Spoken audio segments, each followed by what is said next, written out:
तो हेलो मेरे दोस्तों, कैसे हैं आप सब लोग। आई होप आप सब लोग ठीक ही होंगे। तो मैं आपका अपना सूरज सिंह और आप देख रहे हैं आपका अपना चैनल सफ़र बुलेट पर। तो दोस्तों, ये वीडियो बना रहा हूँ ये इसलिए था क्योंकि आप लोगों को पता है कि जैसे मेरे पास कमेंट्स आ रहे हैं। एक भाई ने कमेंट्स किया था कि आपका वहाँ पे कितना खर्चा आया अपनी बाइक से, क्या मतलब प्रॉब्लम्स का, आपने क्या क्या प्रॉब्लम वहाँ पे फेस किया है इस समय, मतलब जो आपको पता है। तो ये विंटर राइड था और विंटर राइड में क्या था कि रेन प्लस स्नोफॉल हमें बहुत ज़्यादा मिला था। मनाली में एंटर करने के बाद तो नहीं, खैर एंड में जाने के बाद मिला था। तो गाइस, हमें यहाँ से प्रॉब्लम तो इतनी कोई खास प्रॉब्लम तो यहाँ से हमें ज़्यादा फेस करने को मिला नहीं। बट ज़्यादातर हमें को जब हमने यहाँ से दिल्ली क्रॉस किया था तो वहाँ से हमें जो ज़्यादातर बारिश वारिश का सामना करना पड़ा। बारिश थोड़ा ज़्यादा हो रहा था। तो मैं आप लोगों को ये कहूँगा, कभी मनाली जाते हो आप लोग तो प्लीज़ यार बारिश के टाइम पे मत बनाना, क्योंकि हम लोगों ने वेदर तो चेक किया था, यहाँ पे इतना ज़्यादा दिक्कत तो नहीं था। बट मतलब यहाँ पे दिक्कत हल्का फुल्का बारिश था, बट मनाली साइड में इतना नहीं था। हमें इतना पता था स्नोफॉल हो रहा है, बट बारिश का हमें नहीं पता था कि वहाँ पे थोड़ा सा कुछ किलोमीटर के अप डाउन में, मतलब थोड़ा सा ना आगे पीछे के हिसाब से बारिश वारिश का बड़ा प्रॉब्लम था वहाँ पे। तो बारिश के टाइम पे तो मैं आप लोगों को मना ही करूंगा कि अवॉइड ही करना कि बारिश के टाइम पे ना जाए, क्योंकि रोड में काफ़ी लैंड स्लाइडिंग होते हैं। और जैसा कि आपको पता ही है, एक हमारे भाई वो बाइक लेके स्लिप हो गए थे तो उनको काफ़ी हाथ में स्क्रैचेस आई। तो बाइक हमने रॉयल एनफील्ड में दे रखा है। तो जो हमारी बाइक की जो मतलब जो इसमें खर्चा आया, इंटरसेप्टर 650 थी, कुणाल भाई की बाइक थी वो। तो बाइक लेके गिर गए। तो देखो हाथ पैर में तो मतलब ये है कि हल्के हल्के लगे, बाइक में थोड़ी ज़्यादा लगी थी, बट कोई दिक्कत नहीं, बाइक तो वापस भी रिपेयर हो जाता है। बट हाथ पैर में लगा तो वो अभी थोड़ा टाइम हल्का फुल्का स्क्रैचेस थे, तो वो धीरे धीरे ठीक होंगे। तो दोस्तों, बात करते हैं खर्चे की। तो खर्चे कुछ ऐसा था कि हम लोगों ने यहाँ से जाने से पहले ही एडवांस, वहाँ से पहुँचने से पहले ही एडवांस बुकिंग पहले ले ली थी, क्योंकि हमें पता नहीं था। ये मेरे साथ तो खैर, मैं तो ये सेकंड टाइम मनाली गया था। उस टाइम मैं ब्लॉगिंग नहीं करता था, तब ब्लॉगिंग करने का ये फर्स्ट टाइम मेरा मनाली का था। ओल्ड मनाली गए थे हम लोग पहले, लास्ट टाइम मैं भी ओल्ड मनाली में गया हुआ था, बट ओल्ड मनाली काफ़ी नीचे रुके हुए थे। और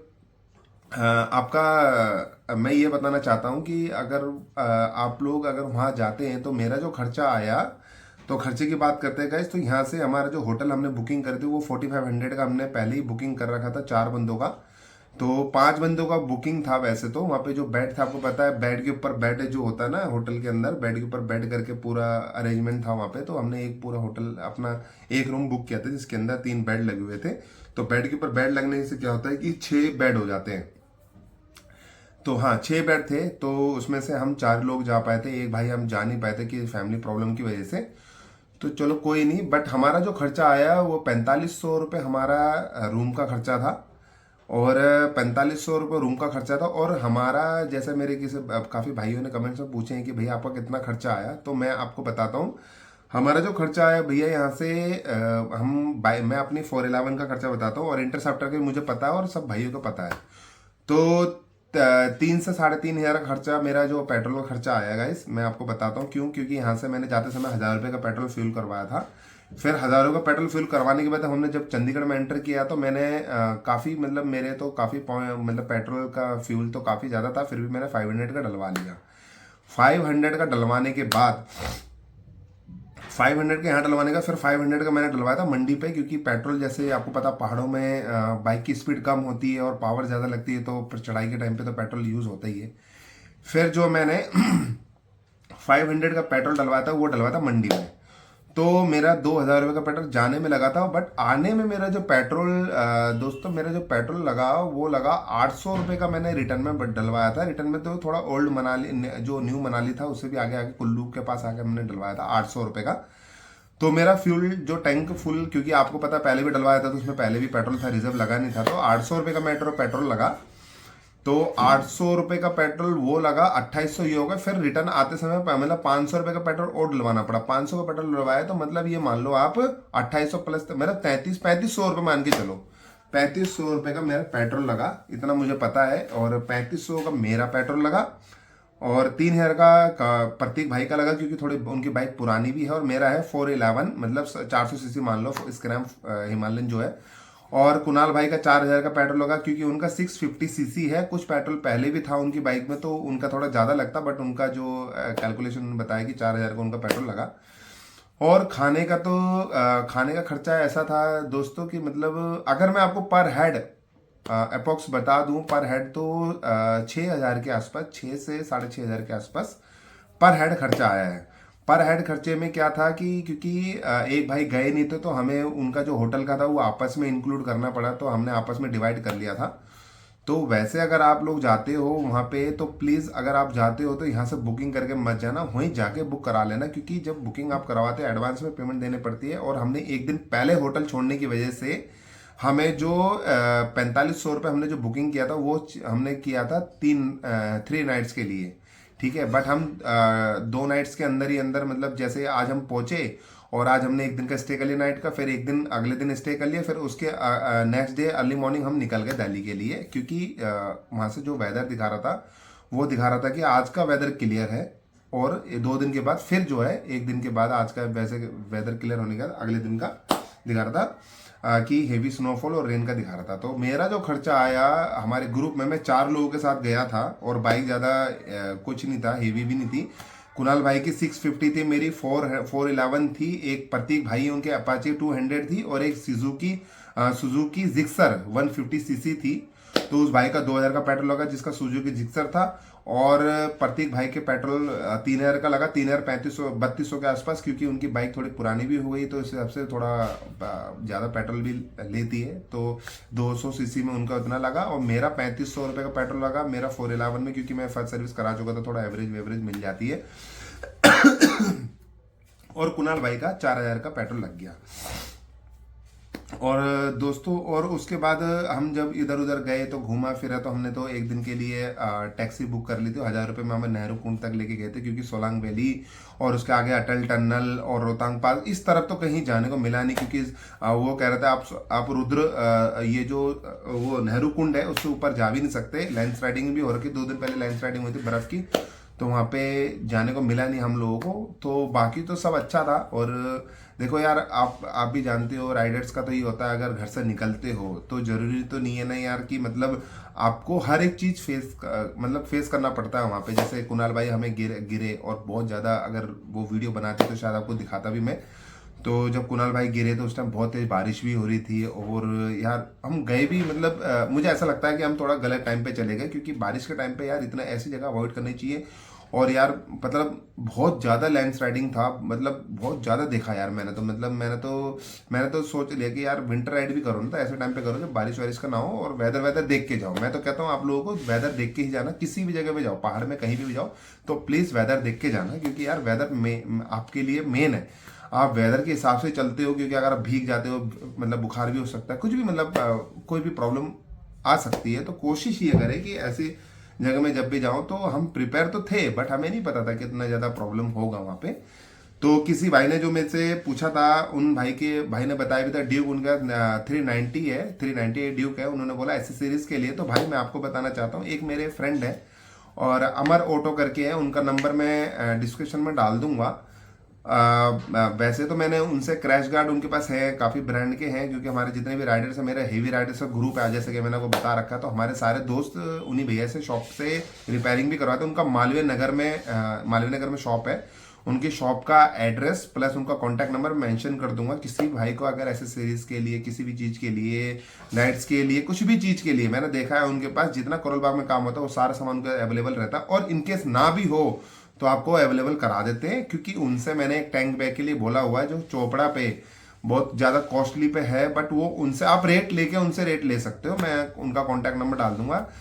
दीप भाई हैं उनका, दीप सिंह है उनका नाम, और उनकी मालवीय नगर में शॉप है, अमर ऑटो करके। तो भाई का रिपेयरिंग का काम है, तो आप कोई सी बाइक उनसे लेकर रिपेयरिंग करवा सकते हो, और कहीं जाने से पहले भी उनसे अपना जो भी एसेसरीज उनसे लगवा सकते हो, क्योंकि एसेसरी सारी है उनके पास। मेरी बाइक की भी काफ़ी सारी एसेसरी है उनके पास। HG की लाइट्स हैं, हॉर्न है, बाइक सर्विस कराना चाहते तो वो करवा, विंडशील्ड है, क्रैश गार्ड है, सैडल स्टे है, और काफ़ी चीज़ें हैं। जो चीज़ ना हो तो वो मंगवा देते हैं। मोबाइल होल्डर है और मोबाइल चार्जर है आपका, काफ़ी चीज़ें हैं, ऐसी बात नहीं है। जो भी चीज़, काफ़ी चीज़ें होती है, आपको पता, बाइक में तो इंस्टॉल करने के लिए काफ़ी चीज़ें होती हैं। तो बस भाई आपके मैंने ये चीज़ क्लियर कर दी थी। मेरे एक ड्यूक भाई ने पूछा था, और बाइक हॉलर करके था, हाँ बाइक हॉलर, हाँ, बाइक हॉलर करके भाई का मेरे ख्याल से चैनल है। तो भाई ने मेरे से पूछा था कि भाई भैया आपका कितना खर्चा आया। तो भैया मेरा जो है मैं बताता हूँ, मैं अपनी बाइक का बताता हूँ मेरी बाइक के साथ क्या खर्चा आया। मेरी बाइक एक जगह पंचर नहीं हुई, ये सबसे थैंक गॉड, भगवान का आशीर्वाद है, वाहिगुरु जी के आशीर्वाद से मेरी बाइक कहीं भी पंचर नहीं हुई। और इसी वजह से मुझे बहुत खुशी हुई, मेरे राइड भी अच्छे से निपट गई। क्योंकि मैं आपको पता है यार, मेरी है ना स्पोक लेवल से मैंने उसमें अभी विंड वो सील्ड वाला जो होता है ना, वो सीलन वाला जो 10-15,000 में जो करवाते हैं डीए मोड में, वो अभी मैंने करवाया नहीं था। क्योंकि मेरे नए टायर हैं यार, उसमें है ना ट्यूब वाले टायर हैं। क्योंकि आपको पता है ट्यूब वाले टायर में इतनी जल्दी तो इतना बड़ा खर्चा नहीं कर सकता था। इसलिए उसके लिए मैंने पूरा आपको बताया, आपने देखा हो मेरी वो वीडियो में जाकर देखना, जिसमें मैंने पैकेजिंग फॉर मनाली के लिए किया था, जिसमें मैंने सारा दिखाया था मैं क्या क्या लेके जा रहा हूँ। तो मैं प्रिपेयर था कि हाँ अगर मेरी बाइक पंचर होती है तो मुझे उसको कैसे सॉल्व करना है। और कुणाल भाई की बाइक पे होती थी तो मैं वैसे पूरा प्रिपेयर था कि भाई किसी भी बाइक में हो सकती है तो हमारे पास किट पूरे होने चाहिए कि मैं पंचर खुद लगा सकूं। और मैं देखते देखते यार सीख चुका हूं, मेरे को ऐसी कोई प्रॉब्लम आने वाली भी नहीं है। इनकेस कभी आती भी है तो मैं आपको वीडियो बनाकर दिखा दूंगा मैं कैसे पंचर लगाता हूं, मेरे को प्रॉब्लम नहीं थी। बाइक खोलना, उसको टायर को निकालना, उसको देखना, यार वो देख रहे यार कितने सालों से, आपको पता है यार इतने सालों से चल रही है बुलेट भी मेरी यार। 2 साल तक तो स्पोक लेवल थे, मेरे पास पैसे नहीं होते थे तो मैंने रेलवे डलवा ही नहीं थे। रेलवे जब डलवा लिया तो उसका ट्यूबलेस हो गया। उससे पहले तो यार मेरे को पता है यार खोलो रखे से, क्योंकि आपको पता है यार पहाड़ों में आप लोग जाओगे, अगर मान लो 5 किलोमीटर बाद पेंचर वाला, 5 किलोमीटर पहले आपके बेंच पेंचर होगा तो आप यार उसी के भरोसे थोड़ी रहोगे। अपना सामान पूरा लेके चलो जिससे आपको दिक्कत ना हो रोड पे, आप अपने आप ही यार खोल खाल के कर सको। क्योंकि हवा जो भरने वाला पंप होता है वो कुणाल भाई ने परचेस कर रखा था। और बाकी किट मैं लेके गया था। मेरी किट जो होती है वो किसी को भी काम आ सकती है, ट्यूबलेस नॉन ट्यूबलेस सबको काम आता। तो मेरे पास ट्यूब वाले स्पोक व्हील्स हैं, और स्पोक व्हील्स हैं सॉरी। और टायर मेरा जो एमआरएफ का आपको पता ही है, आगे का जो है 19 इंच का, पीछे का जो है 17 इंच का, मतलब जो ऐसा ही है। तो मेरे को कोई इशू हुआ नहीं। और अगर होता भी तो मैं यार उसको कॉल कर ही लेता, मेरे को इतनी दिक्कत नहीं थी। क्योंकि मैं जब आप मेंटली प्रिपेयर होते हो ना तो आपको कोई प्रॉब्लम इतनी आती ही नहीं है। तो दोस्तों आई होप कि मैंने आपकी सारी बात का जवाब दे दिया होगा मेरे भाई। आप स्पेशल में जो मेरे ड्यूक भाई हैं जिनका ड्यूक 390 एडवेंचर बाइक है उनके लिए मैं वीडियो बना रहा हूँ। भाई ने पूछा था खर्चा कितना आया, अगर मैं मैसेज में बोलता तो अच्छे से बता नहीं पाता, तो इसलिए मैंने एक वीडियो बनाई। तो भैया आप प्लीज़ रेन में तो थोड़ा कमी कोशिश करना निकलने के घर से बाहर, कहीं भी जाओ तो प्लीज़ रेन में तो मत जाना। और अगर आप जाते भी हो तो पूरा प्रिपेयर होकर जाना। और अगर आपको काम करवाना है तो देखो करोल बाग जाके आप जगह जगह प्राइस ले सकते हो। एक जैसे मैंने देखा है गोल्डन बाइकर करके, जिससे मैंने काम करवाया उससे मैं उस काम से मैं सेटिस्फाई हूँ। आपको बता रहा हूँ मैं जैसे मैंने काम करवाया, ठीक है, वो सिर्फ आपको बता रहा हूँ। और जो मेरे भाई लोग काम करवाना चाहिए, एक गोल्डन बाइकर्स करके, एक अगर आपको अगर थोड़ा कॉस्टली जाना है और आपको 390 एडवेंचर में काम करवाना है तो जाना के, अगर आपको क्रैश गार्ड लगाना है, एसेसरी लगाना है तो जाना का लगवाना। और HJG के लाइट बहुत अच्छे हैं, मैंने ये आपको पता है पूरी मतलब रेन राइड कर देख लिया, बारिश में पूरा राइड करके आया हूँ, गया हूँ, आया हूँ। और कीचड़ विचड़ सब लग गए थे, मेरी बाइक तो बहुत बुरी हालत थी, मैंने आके धुलवाया जब जाके क्लीन हुई। और एक है जो मालूम नगर में मैंने आपको बताया, दीप सिंह नाम है उनका, नंबर मैं मेंशन कर दूंगा। आप प्लीज़ मेरे डिस्क्रिप्शन में जाकर उनका नंबर लेकर उनको कॉल करके पूछ सकते हैं कि भैया मुझे ये एसेसरी चाहिए। आप देख लो, ऐसी बात नहीं है, आप देख के अच्छे से कर लेना, उनसे डिस्कस कर लेना। जो चीज़ चाहिए आपको ना हो तो वो आपको 1 वीक के अंदर अंदर अवेलेबल कर देंगे, ये गारंटी मैं लेता हूँ। बाकी आप लोग जो है मैं नंबर डाल दूंगा, जिस भाई को भी जो चीज़ चाहिए होता है आप दीप भाई से कांटेक्ट कर सकते हो। वो अभी हमारे हैवी राइडर के साथ हमारे साथ ग्रुप में ऐड है, और हमारे वीर जी हैं, और काफ़ी अच्छे हैं, स्वभाव भी बहुत अच्छा है उनका, और बहुत अच्छे हैं भैया। तो आज भी हम काम करवा के हैं, 1-2 मेरे फ्रेंड काम करवा के हैं, तो कोई प्रॉब्लम होती है तो वो बड़ा सॉल्व करते हैं उन चीज़ों को, कहीं ऐसी नहीं है। प्राइस आप ले सकते हो, अच्छा मार्केट में भी ले लो, उनसे भी ले सकते हो। आपको मैं ये कहता हूँ कि कुछ % कम ही मिलेगा आपको सामान, क्योंकि उनकी जान पहचान बहुत अच्छी है, और हमने 1-2 चीज़ें उनकी जान पहचान से लिए तो हमें बहुत सस्ते में ही पड़ा है। तो आप भी ले सकते हैं, भाई सब कांटेक्ट कर सकते हैं, बता देना कि मैंने आपको मतलब शेयर किया था, मैंने भाई की वीडियो देखी। तो प्लीज़ आप लोगों को ये मनाली वाली राइड कैसी लगी तो प्लीज़ यार मेरी वीडियो को लाइक एंड सब्सक्राइब करिए। और प्लीज़ आप लोगों से विनती है कि मेरे को कमेंट्स करिए भाई को, और मेरी वीडियो को लाइक करिए प्लीज़। आप लोग के आशीर्वाद से इतना सब कुछ कर पाए हो, आगे भी करता रहूँ। Thank you so much. तो वीडियो को एंड करते हैं, बहुत बड़ी वीडियो बनने वाली हो चुकी होगी मुझे पता है। सो आई होप कि मैंने आपके सब सवालों का जवाब दे दिया मेरे भाई। मैं नंबर डाल दूंगा तो प्लीज़ बात कर लेना। थैंक यू, नमस्ते।